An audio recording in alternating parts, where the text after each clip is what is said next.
Elon Musk is often called the most successful entrepreneur of his generation. He built PayPal, Tesla, and SpaceX and turned entire industries on their heads. Electric cars became cool. Rockets became reusable. The future suddenly seemed closer. But success is not just a ladder. It is also a pressure cooker. Over the years, Musk has become more isolated, more controversial, and more erratic. His tweets start fights. His work schedule destroys relationships. The question is not whether he is successful. He clearly is. The question is what that success has done to him as a person. Has it made him free, or has it made him a prisoner of his own ambition? You have probably felt a smaller version of this yourself. You work incredibly hard for a goal, believing that once you reach it, you will finally feel at peace. You think the achievement will solve the underlying tension in your life.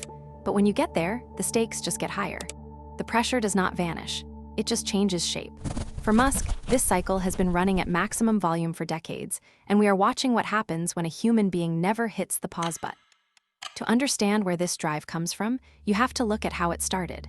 Most people see the billionaire, but they do not see the kid in Pretoria who was bullied so unforgivly that he ended up in the hospital.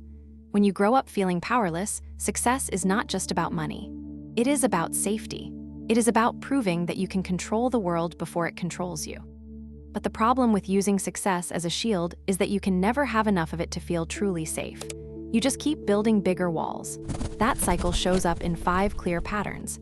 And once you see them, you start to understand just how much success can cost. Number 1, the wartime brain becomes permanent. In 2008, both Tesla and SpaceX were days away from bankruptcy. Musk was pouring his last few $1 million into companies that everyone said would fail. He was sleeping on factory floors and living on caffeine and stress. Most people would have been broken by that, but Musk won. He pulled it off. The danger is that when you survive a situation like that, your brain learns that extreme stress is the only way to get results. You stop knowing how to function in peacetime. You start looking for new fires to start just so you can feel the rush of putting them out. Number 2, success creates a feedback vacuum. When you are the most famous person in the room, people stop telling you no. They stop correcting your bad ideas because they want to be near your success. This is a documented psychological pattern called hubris syndrome.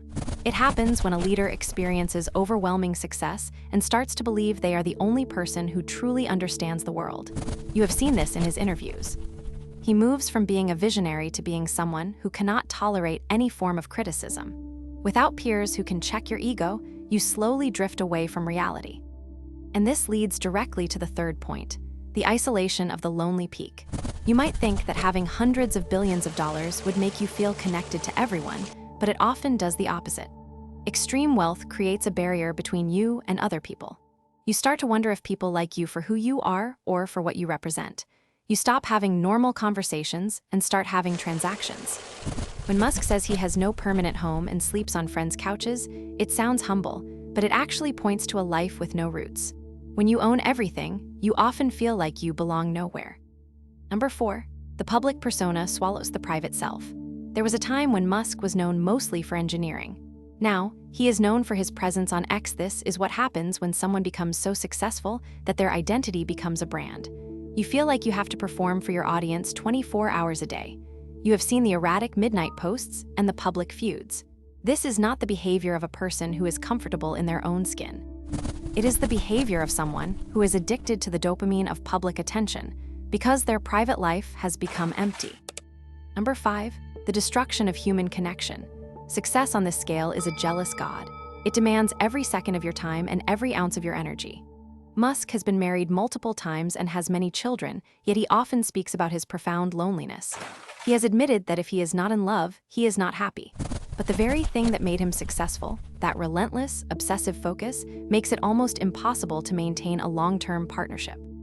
You cannot be a visionary leader and a present partner at the same time. One of them always suffers, and for Musk, it has almost always been the people closest to him.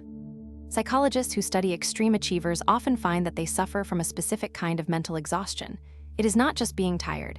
It is the weight of feeling like the entire world is watching you and waiting for you to stumble. When you are at the top, the only way left to go is down. This creates a state of constant vigilance.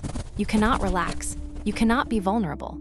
You have to be the genius, the savior, the smartest person in the room. That is a heavy mask to wear every single day. Eventually, the mask starts to fuse to your face. So what does this tell us about our own lives? We are taught that success is the ultimate goal. We think that if we just get the promotion, the house, or the recognition, we will finally be whole. But Musk is a living example of the fact that success does not heal you. It only amplifies who you already are. If you're driven by a need to prove people wrong, success will just give you a bigger stage to keep fighting. If you're driven by a fear of being powerless, success will just make you more afraid of losing what you have built. True freedom is not found in the achievement itself. It is found in the ability to walk away from the achievement and still know who you are. We look at a man who can build rockets and send people to Mars, and we envy his power. But if that power requires you to give up your peace, your relationships, and your connection to reality, you have to ask yourself if the price is too high. Success is a wonderful tool, but it is a terrible master. If you are not careful, the mountain you spent your whole life climbing will become the very thing that keeps you from the world below.